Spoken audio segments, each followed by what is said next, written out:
Yo. Gidersen gel esmersin. Bir bahar bo'lganda beqaror edi, dilga ish qo'nganda beg'ubor edi, bir go'zal kulganda betakror edi, bu olis 18 yoshimda edi.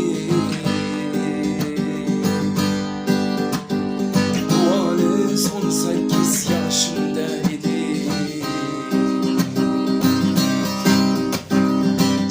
Zor payoni hech ko'rinmasdi, tonggacha kezardik ay erinmasdi, bizlarga baxtlar qushlar tinmasdi. Bu olis 18 yoshimda edi. Ey bu olis 18 yoshimda edi. Ko'ynagi oq edi, beg'ubor edi, meni maftun etgan bir ifhor edi. 17 yosh qizning hidi bor edi. Bu olis 18 yoshimda edi.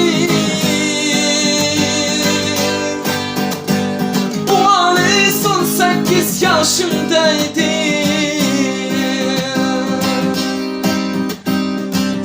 Zor poyoni hech ko'rinmasdi, tungacha kezardik ay erinmasdi, bizlarga baxtlar qushlar tinmasdi.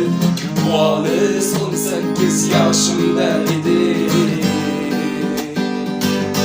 Ey bu olis 18 yoshimda edi.